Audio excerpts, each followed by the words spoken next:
नमस्कार दोस्तों, स्वागत है आपका आज के मुख्य समाचार में, जिसमें सबसे पहली और बड़ी खबर में आपको बताएंगे कि समाजवादी पार्टी का वचन पत्र हुआ लॉन्च।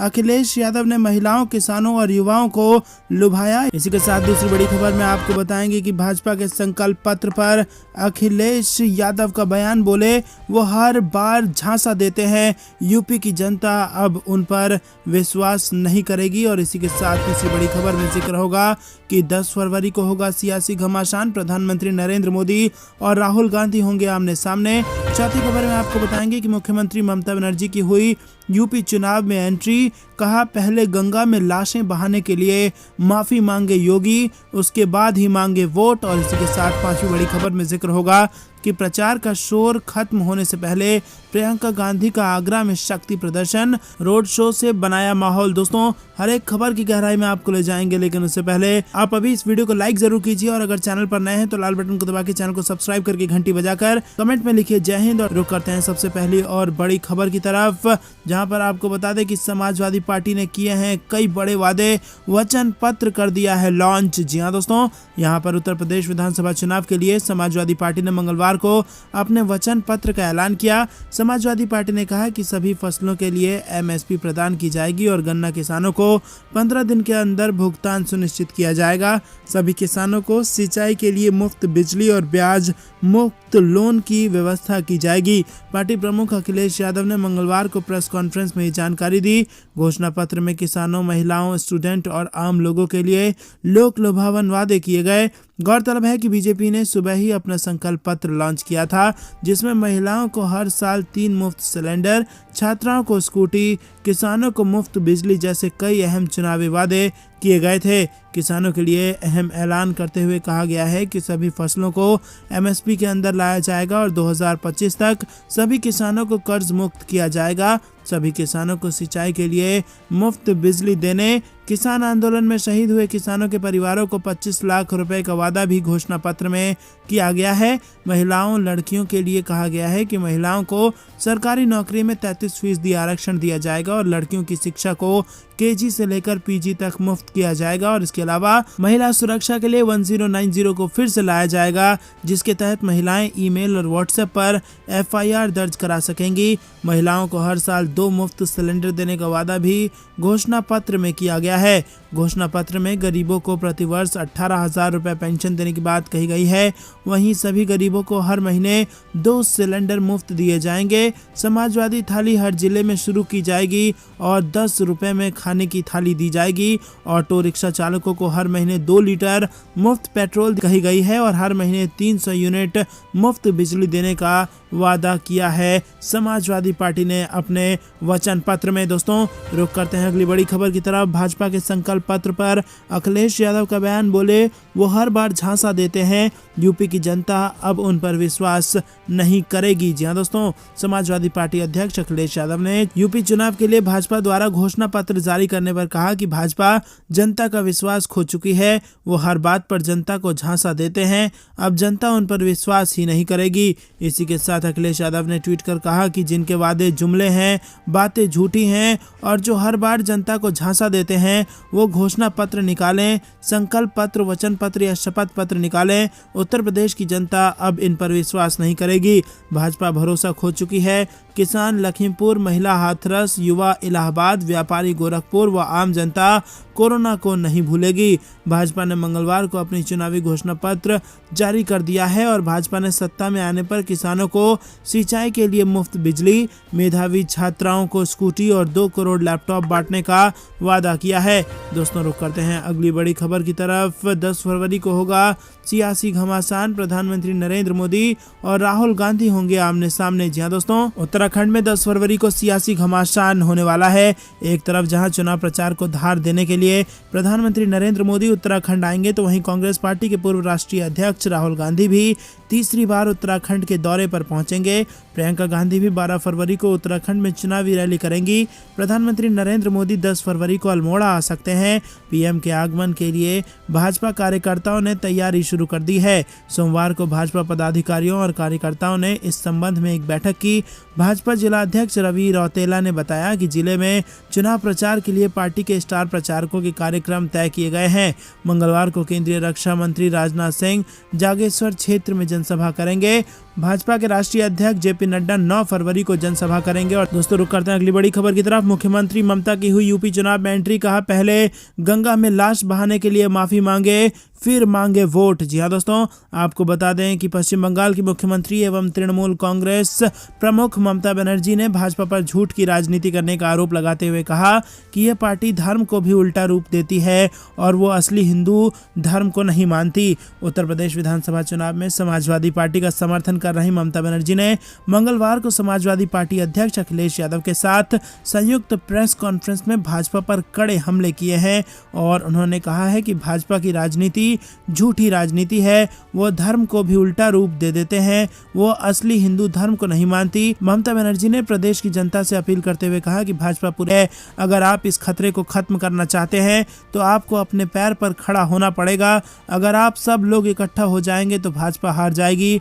भाजपा के साथ यहाँ भी खेला होवे। अगर आप उसे यूपी से हटा दें तो हम उसे देश से हटा देंगे, यह हमारा वादा है। तृणमूल कांग्रेस मुखिया ने कहा कि यूपी और बंगाल एक हो जाएंगे और सारे राज्य और पार्टियां मिलकर दिल्ली से भाजपा को हटाएंगे, यह हमारा वादा है। दोस्तों रुक करते हैं अगली बड़ी खबर की तरफ। प्रचार का शोर खत्म होने से पहले प्रियंका गांधी का आगरा में शक्ति प्रदर्शन, रोड शो से बनाया माहौल। जी हाँ दोस्तों, पहले चरण की वोटिंग के लिए प्रचार का शोर मंगलवार की शाम को थम गया और इससे पहले कांग्रेस महासचिव प्रियंका गांधी ने शक्ति प्रदर्शन किया, रोड शो के जरिए माहौल बनाने की कोशिश की और आगरा में सभी 9 विधानसभा सीटों पर मतदान 10 फरवरी को होना है। प्रियंका गांधी के रोड शो के दौरान जबरदस्त भीड़ देखने को मिला और प्रियंका गांधी के साथ यहां लोग फौजी फौजी नारे लगा रहे थे। दरअसल यहां से कांग्रेस उम्मीदवार रामनाथ सिकरवार हैं जो फौज में थे। दोस्तों रुक करते हैं अगली बड़ी खबर की तरफ। भाजपा सरकार ने किया सबके साथ छल, स्वामी प्रसाद मौर्य का बयान। जी दोस्तों, उत्तर प्रदेश विधानसभा चुनाव प्रथम चरण के प्रचार के अंतिम दिन आरएलडी सपा गठबंधन प्रत्याशी अतुल प्रधान की जनसभा में पूर्व कैबिनेट मंत्री स्वामी प्रसाद मौर्य ने भाजपा सरकार पर जमकर भड़ास निकाली। उन्होंने कहा कि भाजपा की सबका साथ सबका विकास वाली सरकार ने सबके साथ छल किया है। उन्होंने कहा कि मतदान के दिन सभी वर्ग के मतदाता और युवा गठबंधन को वोट कर अपने साथ हुए छल का बदला लेकर भाजपा का सुपड़ा साफ करेंगे। दोस्तों रुक करते हैं अगली बड़ी खबर की तरफ। विशेष राज्य के दर्जे पर एनडीए में विवाद गहराया, बीजेपी पर जेडीयू का हमला, केंद्र से खैरात नहीं अधिकार मांग रहे हैं। जी हाँ दोस्तों, बिहार को विशेष राज्य का दर्जा देने की मांग को लेकर राष्ट्रीय जनतांत्रिक गठबंधन में सियासी घमासान तेज हो गया है।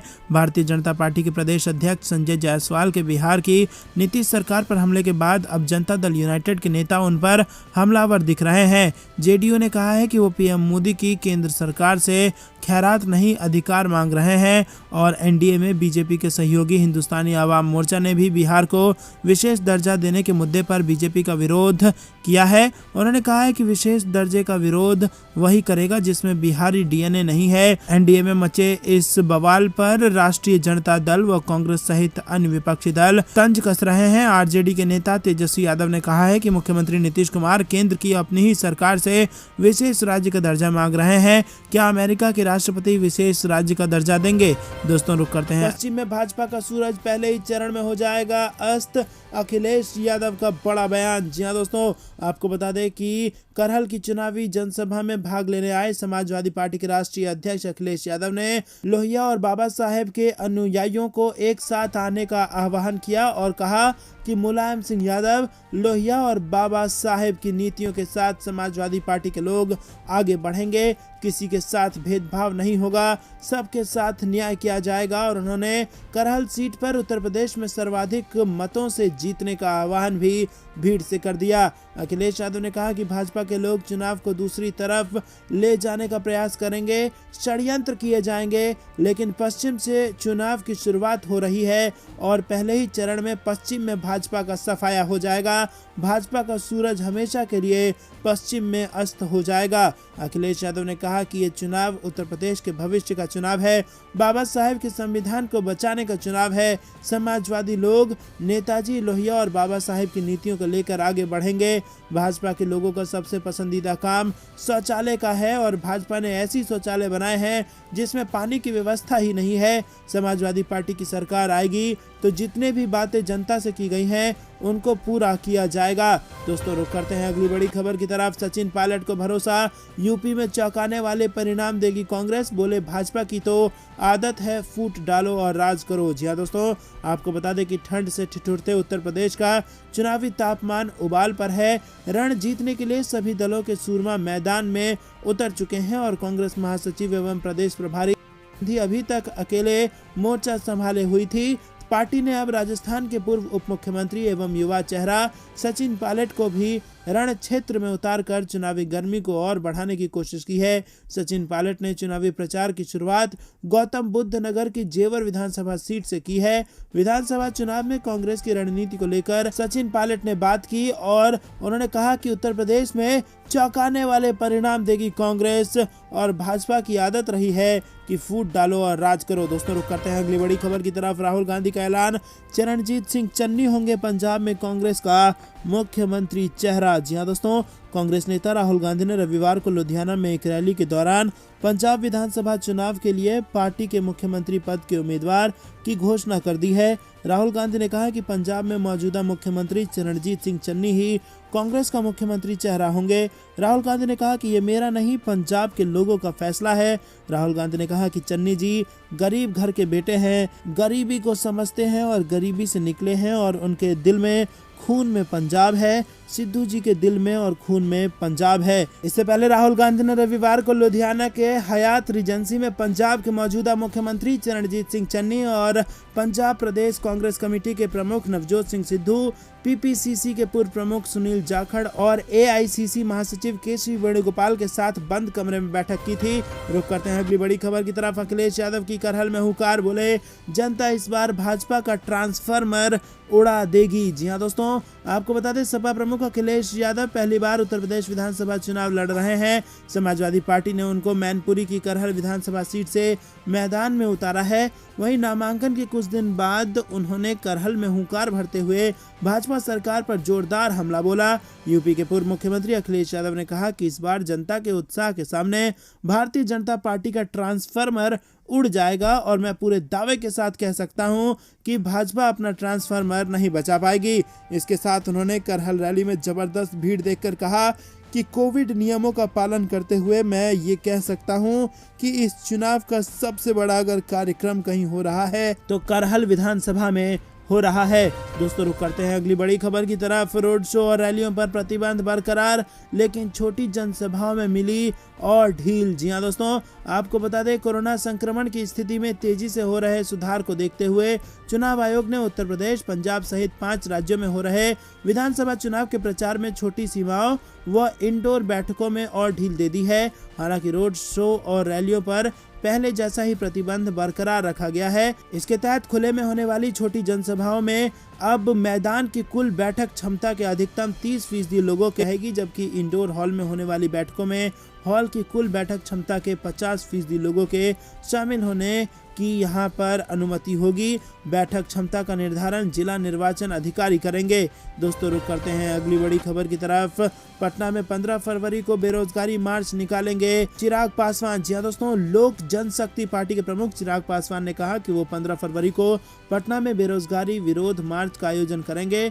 चिराग पासवान ने पार्टी पदाधिकारियों और प्रवक्ताओं के साथ बैठक कर मार्च को सफल बनाने की तैयारी शुरू करने को कहा है। वहीं आपको बता दें कि पार्टी ने बिहार में आरआरबी एनटीपीसी के बड़े पैमाने पर विरोध प्रदर्शन में सक्रिय रूप से भाग नहीं लिया है, जो हाल ही में आरजेडी, कांग्रेस, वाम दलों और पप्पू यादव के जेएपी जैसे अन्य विपक्षी दलों की तुलना में छात्रों द्वारा आयोजित किया गया था।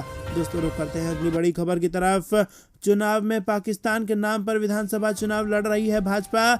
आम आदमी पार्टी नेता संजय सिंह का बड़ा आरोप। जी हां दोस्तों, उत्तर प्रदेश विधानसभा चुनाव के मैदान में सभी राजनीतिक दल अपने अपने उम्मीदवारों के पक्ष में वोट मांग रहे हैं। इस क्रम में लगातार जनसंपर्क अभियान चलाया जा रहा है और विपक्षी पार्टियों को निशाने पर लिया जा रहा है। आम आदमी पार्टी के सांसद संजय सिंह ने पार्टी के पक्ष में जनसंपर्क अभियान चलाया। उनके निशाने पर भारतीय जनता पार्टी रही। उन्होंने भाजपा को पाकिस्तान के नाम पर वोट मांगने का आरोप लगाया और संजय सिंह ने कहा कि उत्तर प्रदेश, उत्तराखंड, पंजाब, गोवा और मणिपुर के विधानसभा चुनाव में भाजपा के लिए सबसे बड़ा मुद्दा पाकिस्तान ही है।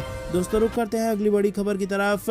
पंचतत्व में विलीन हुई लता मंगेशकर, मुंबई में राजकीय सम्मान के साथ दिया गया अंतिम संस्कार। जी हां दोस्तों, देश की मशहूर गायिका स्वर कोकिला लता मंगेशकर का रविवार को मुंबई के शिवाजी पार्क में पूरे राजकीय सम्मान के साथ अंतिम संस्कार किया गया। उनका पार्थिव शरीर तिरंगे से लपेटा गया और सशस्त्र सेना के जवानों ने उन्हें अंतिम सलामी दी। अंतिम संस्कार में पीएम मोदी भी मौजूद रहे और उन्होंने भी किए। इसके साथ ही क्रिकेटर सचिन तेंदुलकर, शाहरुख खान समेत तमाम हस्तियां भी अंतिम संस्कार में शामिल हुई।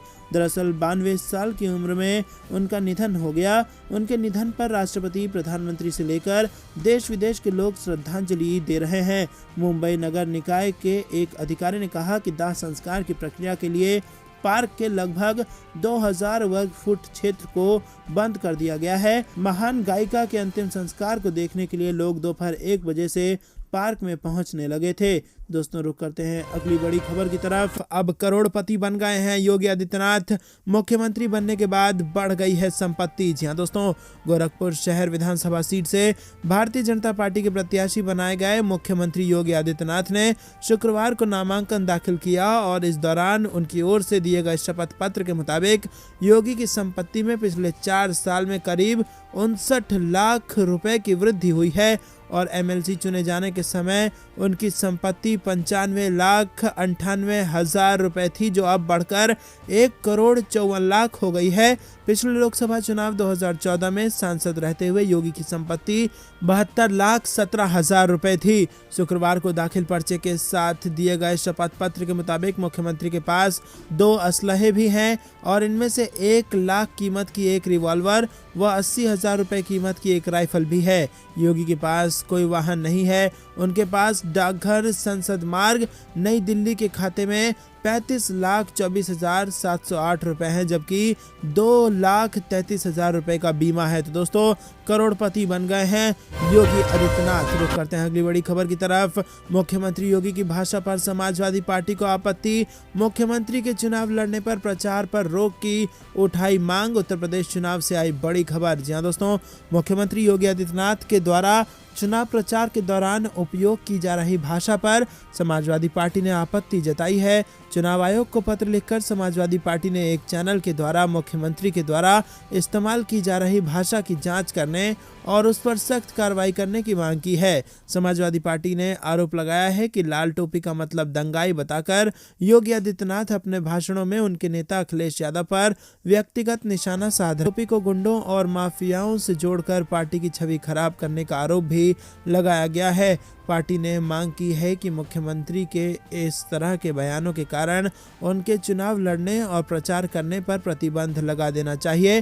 हालांकि भाजपा ने मुख्यमंत्री की भाषा को अपराधियों के लिए उपयोग की गई भाषा बताते हुए इसका बचाव किया। चुनाव आयोग को लिखे पत्र में समाजवादी पार्टी ने कहा कि मुख्यमंत्री योगी आदित्यनाथ ने 1 फरवरी को मेरठ के सिवाल खास और किठौर में एक जनसभा के दौरान लाल टोपी मतलब दंगाई और हिस्ट्री शीटर जैसे शब्दों का उपयोग किया है। तो दोस्तों, योगी आदित्यनाथ के चुनाव पर प्रतिबंध और प्रचार पर रोक लगाने की बात की गई है समाजवादी पार्टी द्वारा।